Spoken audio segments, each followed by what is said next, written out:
And I'm Heather Branch here with Abe asking for his insight on what you can be working on now as you get closer to your retirement goal. You want to make sure you've got your money all sorted out as well. And that's what Abe and his team at Abish Financial Services are here to help you with. TheRetirementKey.com is where you can start the conversation with Abe and his team. We also have links posted in the show notes. Or again, find us anytime at TheRetirementKey.com. We are officially into September, so it is that time of year. I do it every single year, Abe. It is that time for me to remind you and all the men of Northern Virginia, do not forget that Christmas is just around the corner. Man, you need to start shopping for Christmas. No, this is for your wife, Shelly, and all the wives. Do not forget to start shopping for your Christmas present. That reminder. Right. No, I'm here for you because I will never forget. Yeah. I think it was the first year you and I were doing radio together and you were saying to me how you ordered her gift too late and had to like wrap up a picture of something.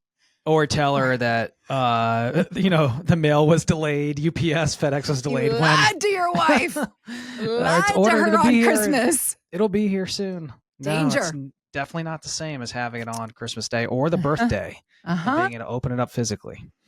I've learned those lessons. Public service announcement to you and all the husbands. I also used to just start shopping. wrap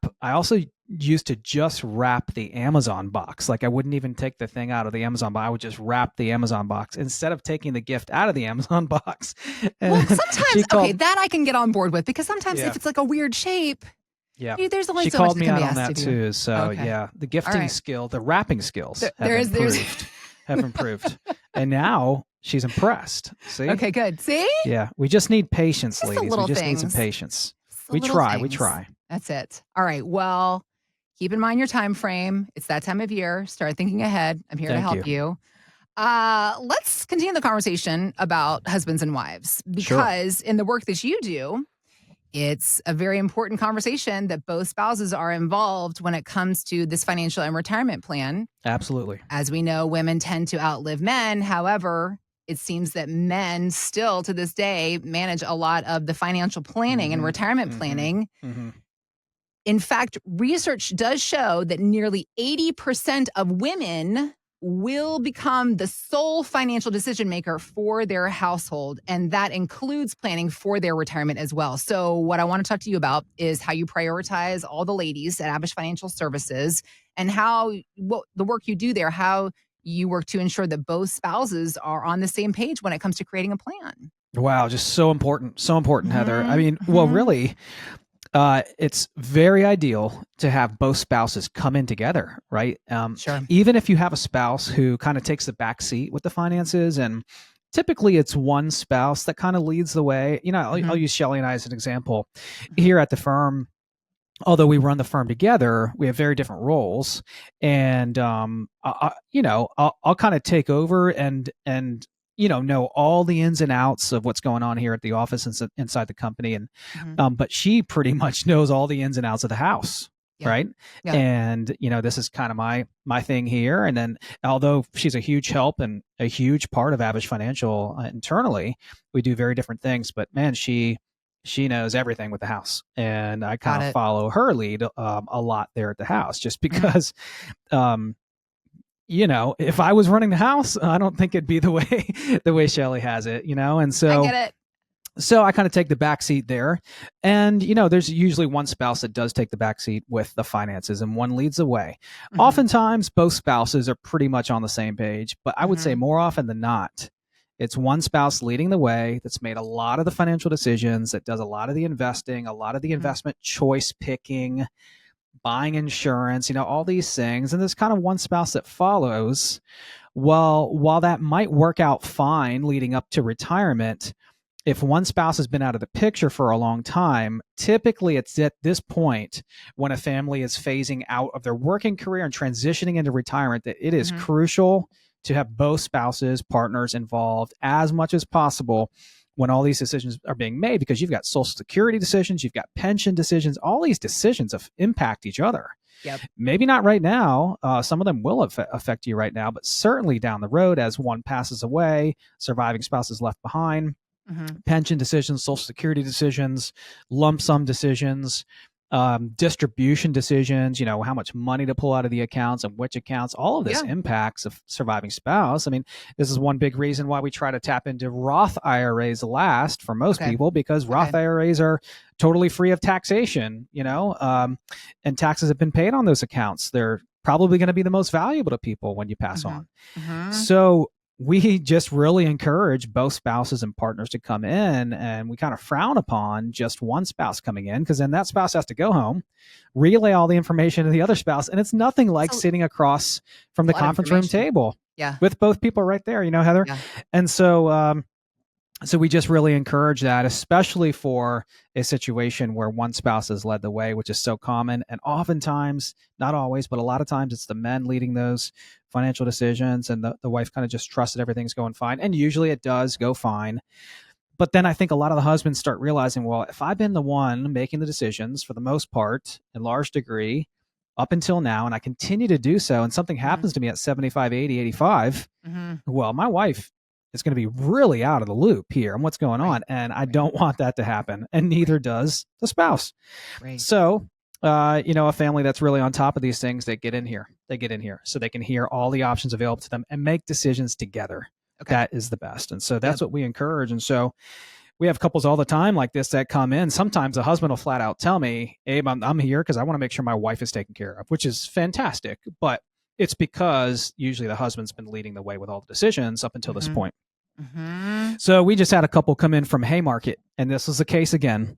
The gentleman is working for a huge engineering firm here in the Northern Virginia area. The wife is staying at home. She finished her career a while ago, and a large part of her career was raising the kids at home, which is so true of many women. And so they have $3 million saved. They Nice. live in Haymarket. They're retiring down south. They've got a little bit of an age gap, which also presents some different scenarios for them. He's 60, she's 65. He's retiring within a year. Okay. And they've won the game financially. They have more than enough money that can generate right there well over $100,000 a year in portfolio income on top of the rental income, Social Security checks. Mm-hmm. They've won the game. Now the concern is transitioning successfully over into retirement phase 2. Mm-hmm. And making sure the wife is up to speed on all these decisions that the husband had been making up until this point. Sure. And another big reason why so many people come in and become clients of ours, Heather, is because of this whole phase 1, phase 2 deal. Like, everyone knows how to grow their money and accumulate it and save it and get the match. And everyone knows how to do it, especially when the markets are flying high, right? Mm-hmm. Markets get volatile. You start getting closer to phase 2, to transitioning into full-time retirement. All these decisions come down the pike that you never had before. And while you can Google certain things, you can't get an answer from Google on everything about your situation, right? I mean, if you Google when to take Social Security, there's probably millions of opinions out there on when to take it, right? Yep. But it all comes down to your own personal situation. So what we did is we went through a comprehensive where do I stand plan for this couple, especially for the wife. That's what a lot of spouses need, is that confidence to know, okay, if you're going to continue to run with these decisions, I want to be more on page. And I want the confidence to know that a financial professional has tested this math and they've given their approval that it's okay for you to stop working and for us to make sure that we can survive on this money the next 30 to 40 years of our lives. Yep. And that's the type of approval and added confidence that a fiduciary retirement planner, a phase 2 fiduciary retirement planner, can offer a couple transitioning into retirement. That comprehensive where do I stand plan, which just goes through all these decisions, not just the investments, the insurances, the Social Security decisions, the pension decisions, the estate plan, puts together in a comprehensive plan so that for the first time in many people's lives, they have a retirement roadmap. That's all done, and a where do I stand plan.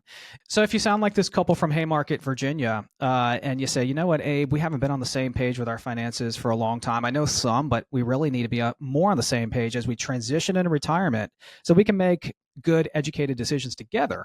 Go to our website, theretirementkey.com. Click on the Contact Us tab at the top of the page, and we can begin to have these same conversations with you about your retirement as well. We also have links posted in the show notes, so you can just click there, or again, find us anytime at theretirementkey.com. All right, we've been talking about end of year things. Something else that a lot of people ask about when it gets to Q4 is the idea of tax loss harvesting, usually closer to the end of the year. But an article that I was reading was talking about the tax strategy becoming more popular year round, given the volatility in the stock market. So can you give us a primer on this, explain how it works and how often you do it for clients and what we need to be considering now and all year for 2020? Gosh, I can't believe I say it, 2025. Yeah, so end of the year is a common time, Heather, but you're right. I mean, with markets being at all-time highs, it's a good thing to probably look at this a couple times a year. And for our clients, we offer quarterly reviews. Yep. And most of our clients take us up on that, meeting 4 times a year. And our clients have found that by meeting 4 times a year, we can really stay on top of things, especially in a big year like an election year. Right. You have inflation going on, the election coming up here. You've got a couple wars going on. I mean, anything can burst at any time. But tax loss harvesting, common investment strategy, typically in a brokerage account, non-IRA account that allows investors to offset capital gains with capital losses during a year. So let's just pick Apple, right? Let's say you've done phenomenally on Apple and you're up $100,000. You made $100,000 in gain on Apple stock. Well, maybe there's $100,000 in losses in the same account, right? Maybe you struck out on NVIDIA and Tesla and I'm just throwing random examples out. This Whatever is it might be the case, right? But you've also lost $100,000 on 3 or 4 stocks you picked that didn't do so well. You could offset those two. And if you have 100,000 of gains or whatever the amount is and 100,000 of losses, well, you really have no gain, right? And you could sell all those positions, sell the winners, sell the losers, and replace them with better performing ones, right? And so in that specific case, there'd be no gain because the losses offset the gains. And so that doesn't happen, all the time, but you want to look for those opportunities throughout the year and take advantage of them in that calendar year.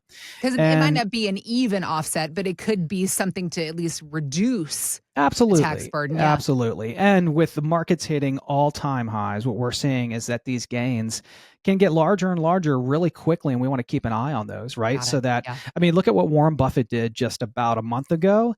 They actually sold Berkshire Hathaway half of their Apple position because that Apple position at the time was 2 times larger than all of their other individual positions, meaning they had crushed it with their Apple stock. And Warren Buffett and Berkshire Hathaway said, you know what? We need to reduce the gains here, take some chips off the table. Well, if a billionaire and these monster investor firms and investment firms out there are doing this, don't you think we should as middle Americans? Of course we should. Now's a perfect time to be locking in some gains, taking chips off the table. And so we just helped a gentleman do this. I mean, this happens all the time, but this specific gentleman came in from Stafford with $1.5 million, about $500,000 of that in a brokerage account and $1 million in the TSP. Well, in the brokerage account, he had all these technology stocks, right? Like Microsoft, Apple, Google, Tesla, NVIDIA, and he had done really well in them over the years. And what we did was just that for him. We got rid of some winners by offsetting some of the losers. There were some losers in there. And oftentimes what we'll do, Heather, is we'll split that tax bill up. If there is a tax bill, sometimes up over multiple calendar years, right? If there's hundreds of thousands of dollars of gain in a brokerage account, it may not make sense to sell everything at once, but perhaps to split those gains up over maybe a couple different calendar years. Lots of options, but the point is now might be one of the best times in a long time to take a look at what you have, take a look at how well you've done. Your account values are probably higher than they've ever been. The markets are higher than they've ever been, which means both are true. You've done really well. It might be a great time to take some chips off the table. How would you know without doing a portfolio x-ray? How would you know without getting a complimentary second opinion and a second look at everything you've done? So if you sound like this gentleman from Stafford, Virginia, and you say, you know what, Abe, I've done really well on my accounts as well. I've got a lot of gains in there. I'd like someone to take a look at them. Just make sure this is the right portfolio for me heading into retirement. Just go to our website, theretirementkey.com, click on the Contact Us tab at the top of the page. We can begin to have these same conversations about your portfolio as well. We also have links posted in the show notes. If it's more convenient, you can just click there or again, find us anytime. theretirementkey.com.